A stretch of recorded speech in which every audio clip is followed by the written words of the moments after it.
welcome to the House of zk Radio, which is a focused podcast and media channel exploring everything zk, zero knowledge.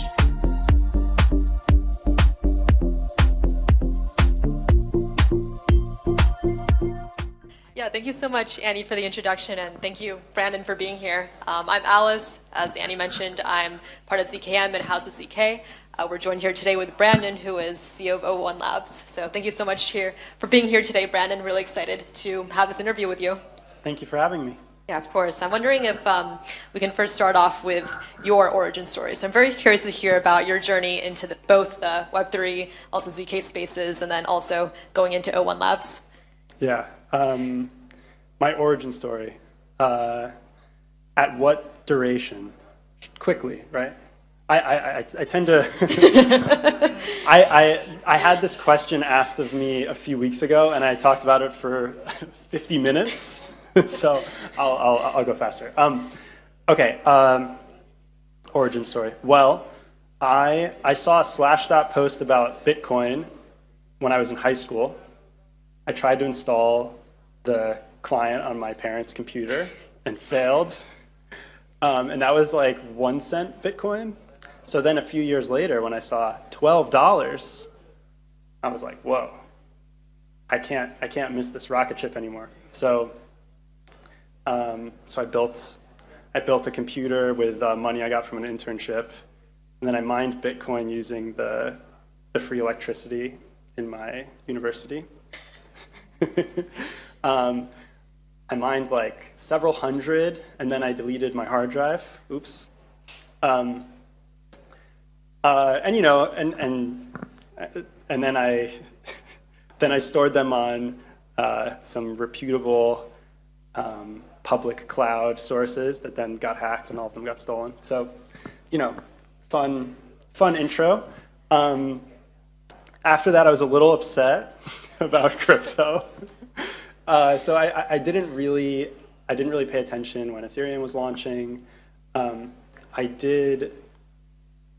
did dabble with like in the Tezos ICO because they use OCaml. I'm sure we'll talk about that at some point. The OCaml stuff in our stack. Anyway, so in and out of crypto, I was working at. I guess I always tended to be riding the waves of whatever's cool, and at that time, it was like MoLoSo. Mobile location social. So I was at a mobile location social startup, and then we got acquired by Pinterest, and I found my little cool niche in Pinterest, and I did like really fun stuff with that team, but I pushed the boundaries of that space as much as I could, and I really wanted to work on something hard, like difficult, challenging, and interesting. And one of my friends from college was working on a new cryptocurrency project, which eventually became Mina. And I was like, that's cool. I started doing nights and weekends while I was still at Pinterest for a few months, and then I moved over full-time, and I started as an engineer. I moved around the company a lot. Fast forward, now I'm CEO. Nice, and a pretty extensive kind of origin story that you have there, first from mining Bitcoin at your college and then losing it all, but I'm sure that's still a very memorable experience that you can talk about for the rest of your life. It's a fun story. Yeah, exactly. You'll always have a fun story to talk about. Then moving from Pinterest and then to O1 Labs, so quite a nice experience there. Wondering if you can also speak about like one of the main visions that I see Mina and also what O1 Labs emphasizing is the idea of building an internet from programmable cryptography. So I'm wondering if you can maybe elaborate on what that vision looks like. Yeah. So the way that we think about it, well, I guess first of all, let me say Mina is a decentralized project. Lots of people are contributing. What I'm about to express is the opinion of O1 Labs and myself. And you know, I think this is super exciting, and and obviously there's a bunch of people in the Mina ecosystem who also are very excited by it. But I just want to, you know, for legal reasons, I'm speaking on behalf of O1 Labs. Okay. So yeah, we we envision this internet powered by programmable cryptography, and it's important because it can enable developers to build like way more powerful applications than we've seen before. And I think it's not that Mina is the thing that by itself enables this internet. I think this next stage of the internet will have a lot of components in it that a lot of zk projects are taking their, having their place in. And I guess, let me take a step back. What do I mean by this new internet? If we think to the origins of the internet, it was first just about information sharing. Different universities would host information, and you can go and learn, and it was very decentralized in all the good ways that we care about. A lot of community participation, censorship resistance, liveness. And then we added a little bit of cryptography, and this is fixed function cryptography, or this is the Web 2, the green padlock, SSL, TLS encryption. And this enabled a much richer internet. So you could have Facebook and banking and YouTube, and a bunch of interesting applications. But we lost a lot of that decentralization. And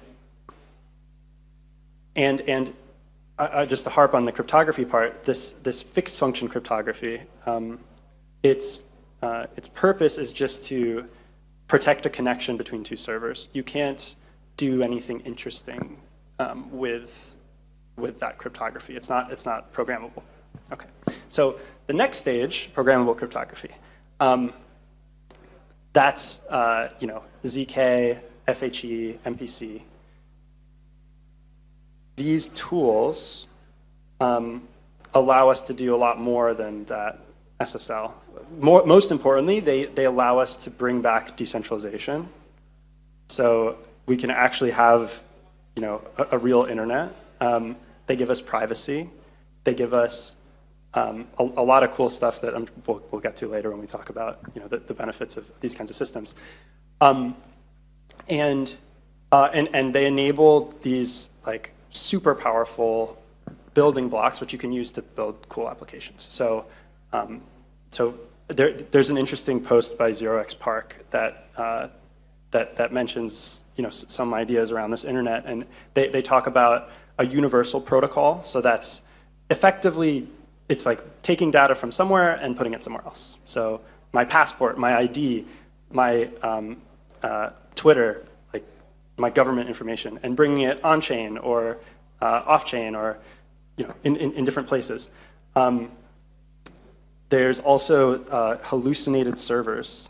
So being able to, on demand, create shared computation between me and my friends, or me and whoever else I'm interacting with, and these can be run by anyone, by me, by my friends, by a server sitting over there, and a few other things. But I'm rambling. So this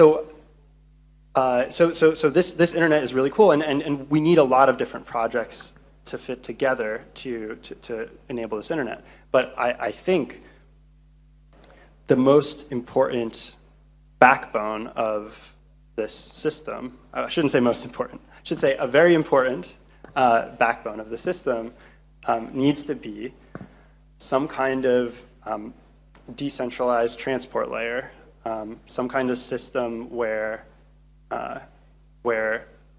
all these proofs can come together and build on top of each other and get to the end users. And this is exactly where I think Mina fits in. So Mina, I guess we haven't talked about Mina, but it's a succinct blockchain, does a bunch of cool stuff. But one of the properties that I'll focus on right now is the succinctness. I already said that. So essentially, in one single proof, we can one single proof of everything, we like to call it. We can access information about lots of different programs, and we can build on top of that and recombine them to kind of do something interesting. And what's interesting about that from the perspective of a transport layer for the internet is as a consumer, like, so let's say I'm someone who's using a web browser or a phone, and I'm interacting with an application. I can literally run a full node of Mina, not a light node. There's no sacrifices to any trust assumptions. There's no sacrifices to decentralization. I have full censorship resistance. I have full liveness guarantees. And connect directly to the network when I'm running my application, or when I'm running an application that someone has built. This is something that today, either you have to use some kind of RPC service, some centralized RPC service. This is what most people do when they connect with MetaMask to Ethereum, let's say. Or if you're super savvy and intense, you have a server in your basement that's running a node. But I don't even do that. And I consider myself a sophisticated user of the crypto ecosystem. So this is super important. And then, again, this tiny proof, it's a nice place where sort of everything can come together and different pieces can build on top of each other. Yeah, and I really like how you talked about how we progressed through the ages. Like first, the web was just about internet share or information sharing, and then we sprinkled in some cryptography. But then there's that decentralization component that went away. And now with programmable cryptography and what you're building right now with Mina providing that transport layer, we can go back to that stage again. So yeah, I really like that progression. And just wondering, on the topic of programmable cryptography, what you guys are focusing right now is using zk as a means for achieving it. But you also mentioned there's some other tools available, like with MPC, FHE. Wondering just your personal outlook if you see zk dominating as that tool for providing programmable cryptography, or perhaps we'll see a combination of a few. I think we'll definitely see a combination. So of course we focus on zk. We're one of the first. We're the first project to use recursive zk proofs in production, and one of the first ones to use zk at all. But and it's just where the tools are more mature, I would say. But we've already done some experiments actually from years ago. We have some prototypes of integrating forms of MPC. We have a few experiments with FHE, but I would say, yeah, all these pieces are important. They all have different trade-offs and they do different things. I think zk is really interesting because both because of its maturity, but also because of the nice properties it has. Let's see if I can remember these. It has very small certificates. You can recombine them easily if you have a good recursive proof system. They provide a mechanism to sort of verify computation, of course, and they give you a nice, they give you privacy and a form of compression. So there's so many things you can squeeze out of zk, and and it just gets better when you combine these other tools. I see. And just on that topic, you previously mentioned about the idea of having that single recursive proof. And I believe you guys coined it as a proof of everything. So I'm wondering, what implications does this single recursive proof bring? And what does the proof of everything narrative mean to you specifically? Yeah. Really, it's the engine that can power this internet. And there's another kind of meme like HTTPZ that I think is fun. So if some of the stuff I talked about previously, I guess just to we can focus in one level deeper. What particular properties does this give us? If I'm a developer looking to tap into this thing,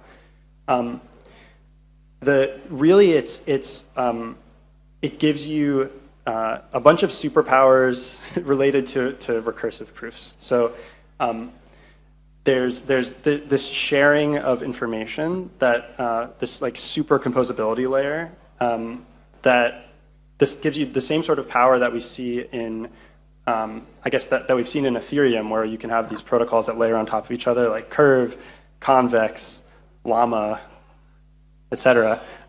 You can do that same sort of thing if you have a proof of everything that like has these tendrils that you can recombine and reconnect to other things. It also, I guess, one consequence of this is you get really interesting properties around incrementality. So what I mean by that is I can have an interesting conglomerate proof about some grand thing that's really expensive to prove, that I've collaboratively created, either by myself running a bunch of servers, a lot of users working together on a problem. Here, I'll take something concrete that's also kind of aspirational and academic. You could imagine a like formal proofs of mathematics that are proven in zk, starting from core axioms for whatever sort of branch of mathematics you're thinking about, and different people can prove different theorems and lemmas about this information, and those theorems and lemmas are forever like baked into this proof of everything, and people can build on top of them. But if I guess this is a poor example for updating, but well, I guess in this case the incrementality is in the sense that we can add a new theorem, we can discover a new theorem and then add it to our knowledge database. Knowledge is an example, like knowledge about mathematics is an example of something that's ever growing. But you can also have information about all your users that you've proven, and a user can take an action and you can update just that one user's state, something about them, and just kind of reach in and update that one part of the proof. And it's sort of very very efficient. And I guess kind of one more thing with this proof of everything.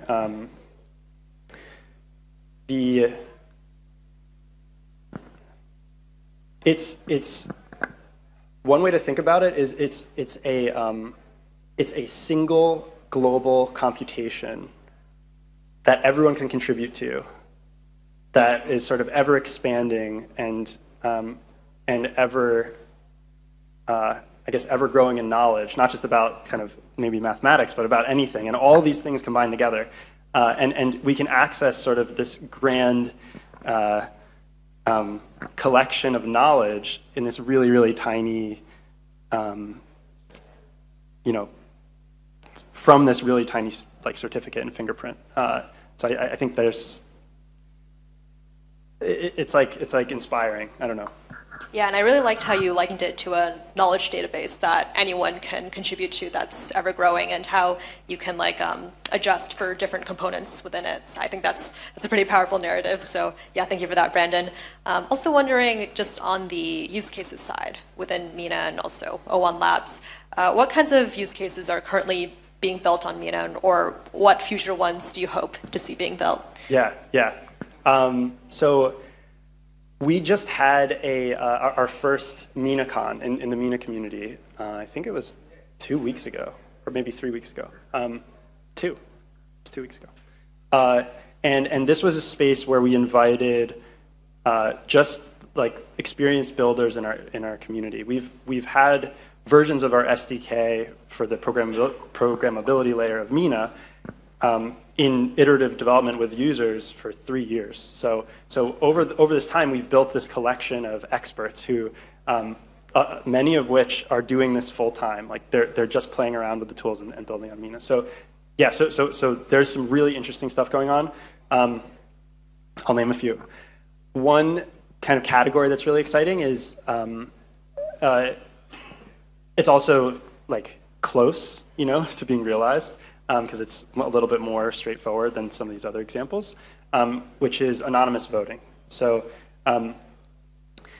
with, again, like tapping into this proof of everything, so you get all these benefits around liveness and censorship resistance. You get privacy benefits from zk. Also, something that's really core to Mina is we want to provide an interface that where people can run proofs locally, because you need that for privacy. If proofs are not being generated on the user's device, then you don't have privacy.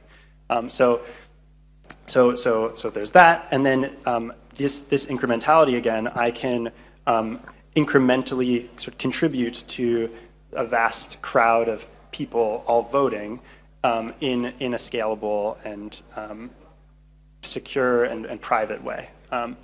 So there's a few projects doing this. One that's like really exciting, zk Vote. It's called, has a nice, they have a nice landing page and white paper and a prototype that's really close. So that's one thing that's really cool. There's a few L2s in the ecosystem which extend these nice decentralization properties of the base layer and sort of inherit many of them, but then with a little bit of trade-offs, give you super fast throughput or low latency, or like some extra fun feature. ProtoKit is one that's really exciting. zkApps is another one. Then there's, I guess there's some experiments. So I'll kind of migrate more in the longer term. So there's been some experiments around that I'm super excited about around science. So imagine, and there's a group that's been exploring this, but protein folding. I can prove that my protein was folded in a certain way to achieve this property in medicine, so that I can, invent a drug in my garage and not have it leak to Pfizer. So I don't need to hire lawyers to like facilitate some like drug acquisition in America. I don't know, but there's something interesting there, and you can extend that to like supply chain problems. Like even in the kind of pharmaceutical industry, drug companies. If there's a small drug company that has some breakthrough, and they're being considered for acquisition by Pfizer or something, they have to work with these middlemen that charge hundreds of millions of dollars sometimes to prove that their system is working without leaking it, and it's just inefficiency. And it sucks when like money gets sucked out of the economy into these inefficient systems. It's kind of the same thing with like the same dream of DeFi. Like you can suck the kind of banking establishment sucks money out of the economy, but it's kind of providing a service that we can just get rid of when we use DeFi, and make it more inclusive and easier to access and all these things. And I think Mina's platform and zk and all these things let you do this in the health space. Now there's some regulation and all these annoying blockers, but that's kind of like a really interesting thing. And then I guess one more thing that's maybe further out, maybe less far out than the health stuff, but I think more and more computation is going to be either done by some kind of AI system, like some AGI, whenever we get it, or depend on shit tons of data. And I think this is again like a little far out, but I think there's a lot of the nice properties we get from programmable cryptography, and most of those that Mina already provides, and maybe if we add a few more features, we can kind of fully get this. We can help kind of bring these really interesting AI systems on, into the world of the decentralized web. Yeah, nice. And maybe for the protein folding aspect, you should contact AlphaFold on that. Yes. But yeah, very, very interesting to see like kind of the further implications of privacy here. So you mentioned not like cutting out that middleman, not having to deal with that, especially for those pharma companies, but then also you mentioned about voting, and then you mentioned about AI systems as well. So really great to see the really big landscape of use cases that we have here. I also wanted to touch on the how Mina is really helping with the developer experience. So you guys have your own kind of SDKs, and then even Snarky, your own DSL. So I was wondering, at least on the Snarky side, what was the intention that you guys had for developing your own DSL, and maybe you can talk about some limitations with existing languages. Yeah. So I'll do a story. I'll try not to ramble. So we started. So okay, let me take a step back. What is Mina? It's a blockchain with a pretty hardcore consensus mechanism, proof of stake consensus mechanism in it, and a bunch of other complicated like systems to make a real decentralized network, like a lot more decentralized than most of these other projects these days. But aside, and all of that is proven in a snark. And so and we started building this towards the end of 2017. So at that time, what we had in the space of zk tooling, like what zk languages existed, nothing. It was essentially equivalent to writing assembly language. That's the tools we had. So we had really low level access to libsnark, which was like the only kind of production proof system at the time. And there were some experiments to get like C code running in snarks, but it was so inefficient and slow. So we literally were compelled to create a programming language because it was impossible to do what we wanted to do with Mina, to build such a complex system without having some tools, some language, a facility to let us reason at a higher level of abstraction than assembly language, effectively. So we started from that, and then it also happened to be the case that myself and Isaac and a lot of the early engineers working on this project are like obsessed with programming language theory. And there's not many programming language theory nerds that are also in zk. There's more now, but especially at that time there weren't. So we were able to combine our passions, I guess, and create what originally was Snarky, which originally it's an embedded DSL in OCaml for creating snark proofs. But we've extended that and brought it to developers through O1JS, which is the same ideas but in TypeScript. So I guess just quickly, like the core of this, we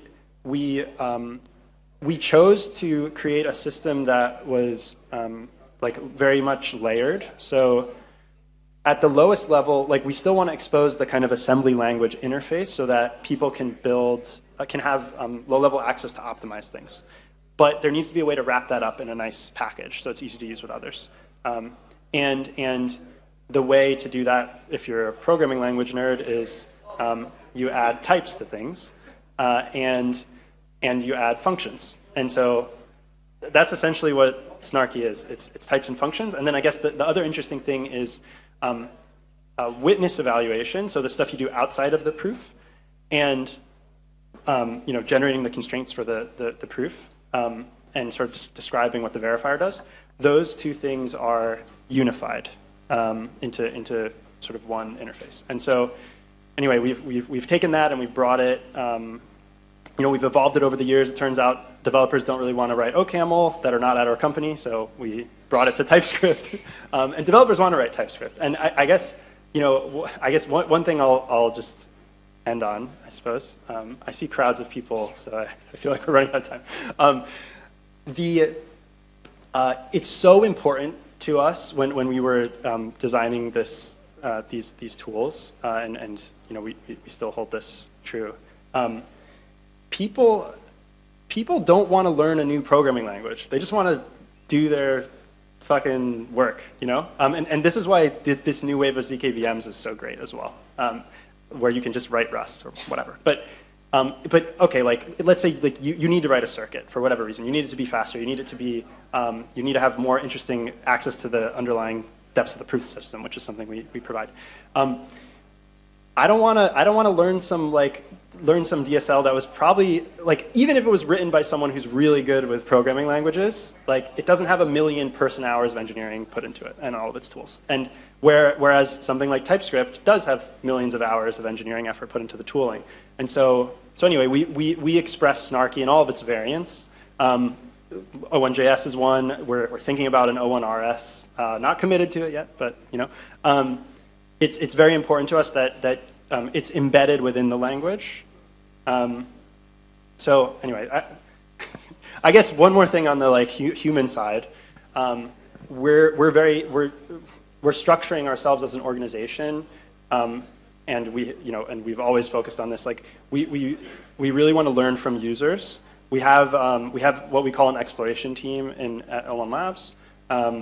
This team, it's like a cross between DevRel and experimenting and working with users, we really just want to build tools that are good to use and super powerful. So. Yeah, thank you, Brandon, and really enjoyed hearing about all the design considerations that come about and how you really focus on the user side when incorporating these systems, and then also your vision as well with the proof of everything, and then building an internet through programmable cryptography, and how those kinds of intentions there really cater towards your decision making. So really enjoyed hearing that today, and super insightful conversation. Thank you so much. Thank you so much. Thank you for having me. Yeah, thank you.